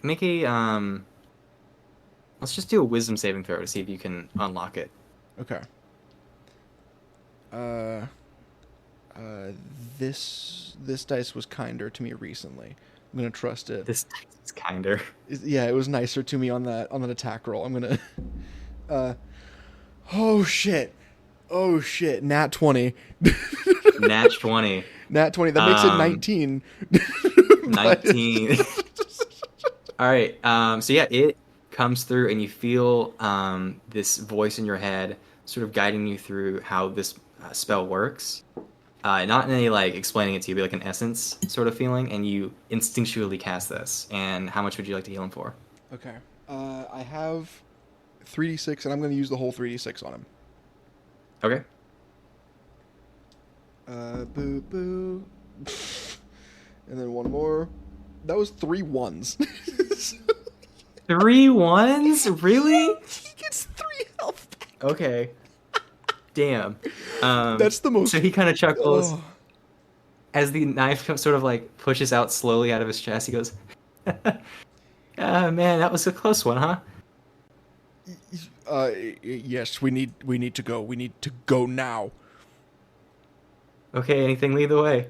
And you guys start to come out this way. And Jesse is running. Everybody's running. You're sort of a little bit behind him as you spent your time trying to help them. So you run out of this cave. And I would like you guys to all make stealth checks for me. So everybody's gonna roll stealth. Do we still have the pass without a trace from earlier? He dropped it. Okay. He just wanted to get close. He didn't want to help you with it. Gotcha. Stealth, I have +3. That's 11. Okay. Let's see here. Which I think that makes sense for panicking and running for your life. I think that's a worthy 11. So you start going down. Let me pull up the Purple Worm's stats real quick so I can figure out what its passive perception is.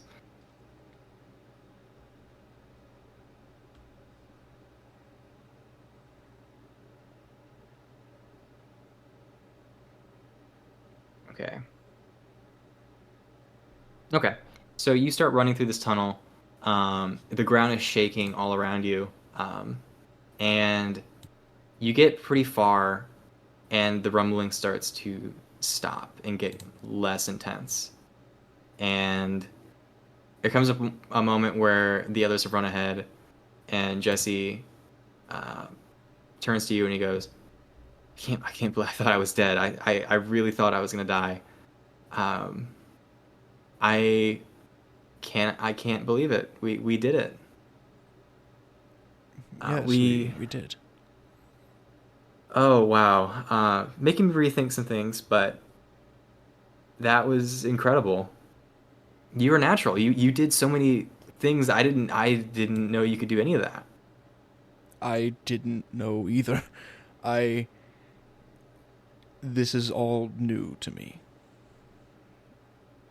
I I don't really understand you. You seem so unaware of some of the things we tell you about, but I don't know. I just you seem for someone of like your age and like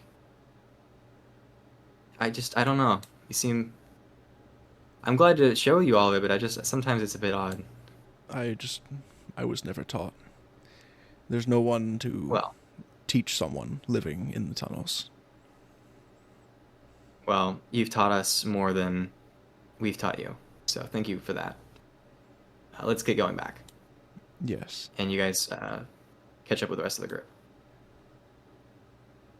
So I'm going to ask you what you would like to do over the next couple weeks, because you're returning back to where they came from. Mm-hmm. What would you like to do during these couple weeks? Uh, I'm learning. I'm guessing like they're probably talking a lot about like how they're getting back and like that type of stuff. Yes. So they are talking about it, and they go, so we have these tethers, and he holds out this pin that's kind of attached to it, and it's a W and then another W that's kind of upside down that intersects it. And he goes, "This is what keeps us tied to our plane." So this is on a different kind of plane of existence. I don't know if that kind of makes any sense to you, but it's like if you were to take a book and then you had two pieces of paper. We're on the next page, and in order to keep us on the next page, we have these little pins that we wear, so that when we go back, it sort of knows who it is. If we weren't wearing these, it could be really bad, is what I've been told. But yeah, as long as I have this, we'll be fine. But yeah, That's and I'd very like you good. to make a perception check for me. Yes, sir. Do. Hey Andrew, guess what? What? That's a 0. Oh my God, how are you so blind? It's not like I had the guy cut your eyes out. I don't know, man. Um. Okay. No, you don't see anything. You're good. Wisdom dump stat is my favorite. Yeah. Yeah. It's hell for So everyone else. It's amazing yeah. for me. Man, I just want to dump plot things on you, but you won't let me. So you continue on, and these are some of the not so, it is the best couple of weeks of your life. And as you get closer and closer to your destination, you start to realize that the second that these people go away, you will never have anything like this ever again. You've lived your entire life alone, being abused, being mistreated, and this is the first possibility of hope and kindness that has ever stumbled into your life. And as you get closer and closer to this exit, this feeling of like immense just desire and fear begins to grow within your heart. So do with that as you will as you approach the last couple of days of your walk back home. I think that God. See, now that I've gotten to play and meet Jesse, I don't want to do this, but I have to. this is this is the canon event. Yeah. Okay. I tried to give you an out here by like having some sort of dangerous thing happen, but it didn't go that way, so we're just gonna have to do this the hard way. Yeah, I did this to myself. Uh, Yeah. I were you expecting me to trip him for the purple worm?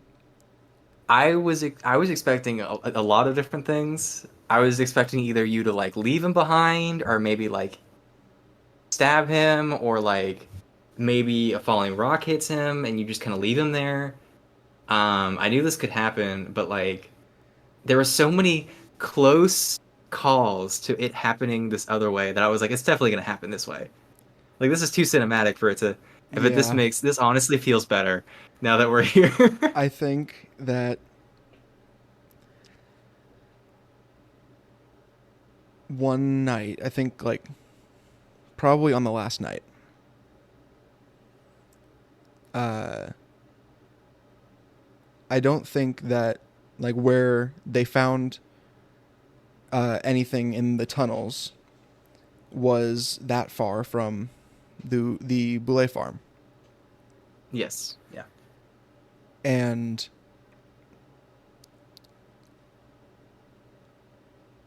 am I right that the parish rooms grow there?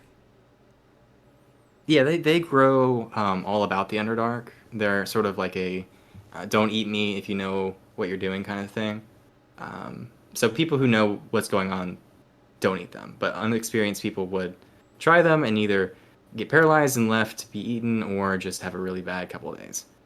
So yeah, they're pretty abundant. Uh, on the last night, I'm going to kind of ever as people have gone to sleep. I'm going to go to Jesse. I'm going to say, "So you're going tomorrow, right?" Yeah, we just up ahead we have the gate portal exit, whatever you want to call it, and we're gonna be going back. This is just sort of a summer course. Do y'all have seasons down here? I don't know, I but we know. I I don't think we do. There's not much difference in a cavern. Can I can I show you something? yeah, I mean You anything, I've grown anything. close to you all, but you are my I don't know how to say it. My closest friend. Oh, I man, I don't know what to say. I don't know. I just showed common goodness and kindness and decency. I guess I would have done the same thing for anybody. Can I show you where I was raised? It's not that far from Yeah, here. it's Just a it, short it's walk. okay. Good. Yeah, I'm sure Okay. they'll be fine. Well, it's quick event, quick little jaunt. We'll go. Yeah, we'll be right back. I'm gonna take him down to the Boulet farm. So we're going back to the farm. We'll get rid of all these belays.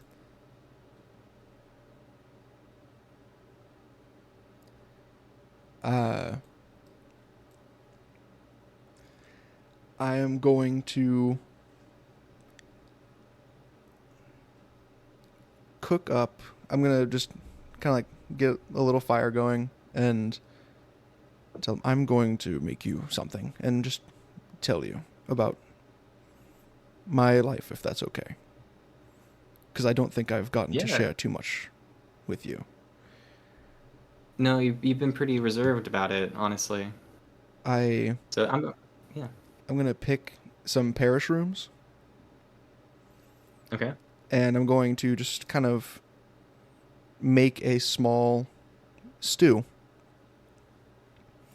Okay. Um, and just gonna tell Jesse. Just gonna kind of talk him through the first part of my life, leaving out the fact that I'm a changeling. Okay. I'm just gonna Um. basically tell him I was kept here and I managed to escape. You know, Bouleur, if you are very patient with them, kind creatures, they are mostly very aggressive and territorial and ruthless, but you can get through to them with time. And I'm gonna hand Jesse a bowl of parashroom stew. Okay. Um, I'd like you to make a deception check for me.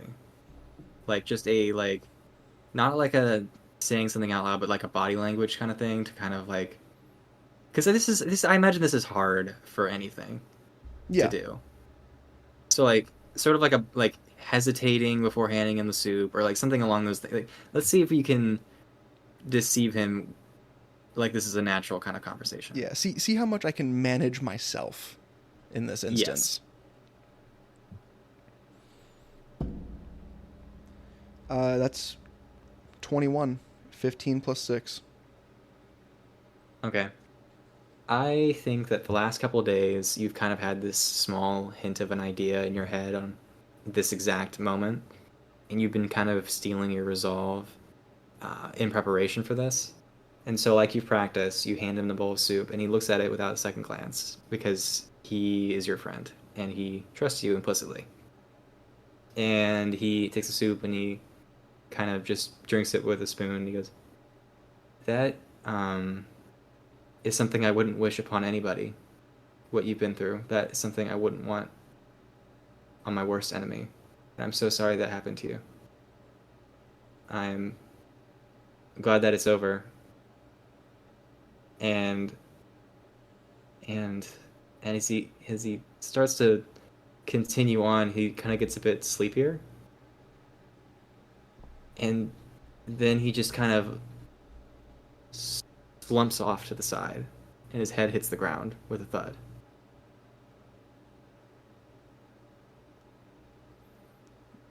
I'm gonna take uh, I'm just gonna take a small piece of paper. Like he's a wizard. I assume he has like a book and that type of Oh stuff. yeah, absolutely. Just gonna write on the first blank page in that book. Uh, I'm so sorry, and I'm just gonna leave it there. Okay. I'm gonna drag him into the wreckage of the house that I kind of Hmm. figure is still there. Yeah. Kind of hide him as best I can. Okay. You could probably leave him in this room over here. Yeah. I'm gonna. Hmm. Yeah. I'm going to. What finger was it that changelings have cut off? The right index finger. I'm gonna cut off the right index finger. Oh wow. Oh wow. I'm gonna swap clothes with him Yeah. and take his form. Go back to camp. Wow. Okay. I'm gonna write. One. I'm gonna put in the notebook. Stay hidden as best you can. So as you're flipping through the book, um, these letters fall out as you're turning to find a blank page, and you can choose to read them or not. Um, but the top part of it says from mom and dad on multiple of these letters. No, I think anything just would like collect those and as neatly as he could tuck them back into the book. Any Okay. type of like anything that he could do or anything that they could do to prepare someone who is unprepared for what they're about to go through. Okay. Just try to leave it nearby and then leave. So you leave and you come back to camp like nothing happened. And about an hour and a half passes, and you're still not asleep. And Eric comes back from a different tunnel, and he's just finished putting out another cigarette. And he goes, "Sorry, I was gone for a couple hours there. I just really needed that break, that smoke break. It's just be on guard all the time. He just cuts the edge a little bit. Where did anything go?" He went back home. Wherever home is for him. Oh, that's a shame. I was beginning to like him.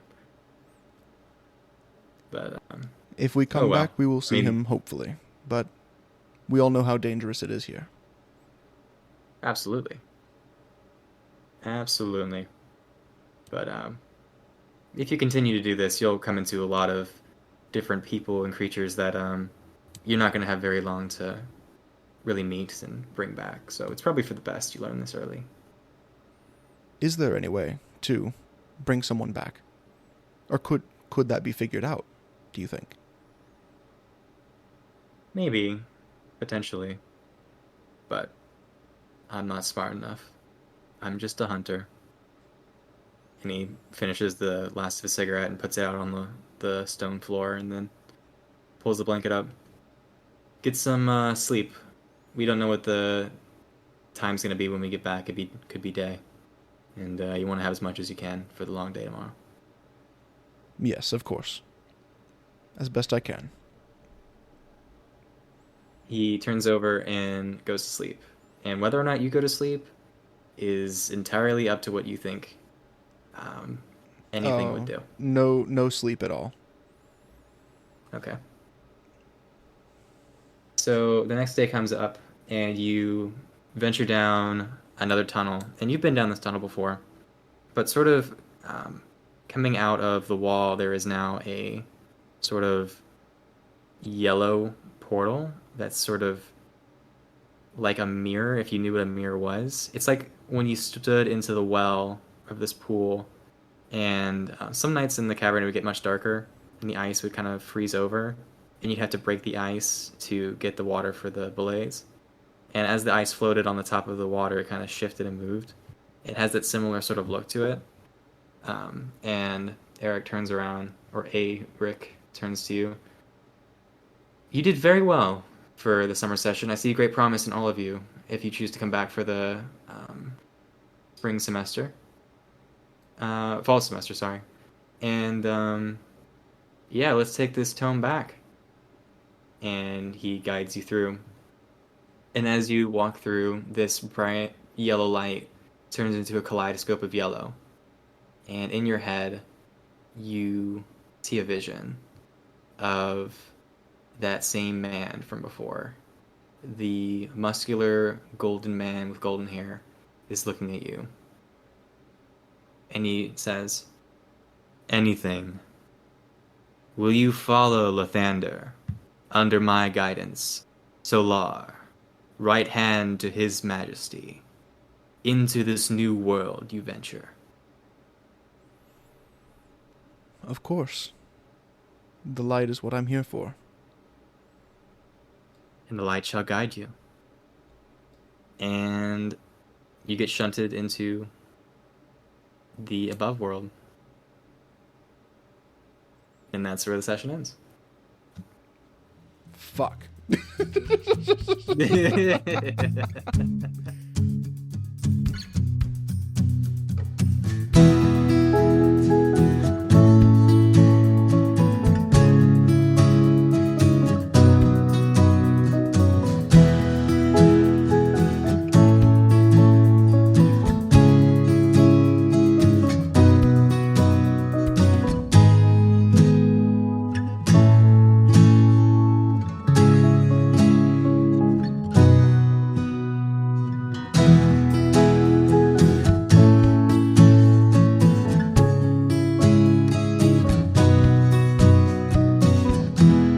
Until we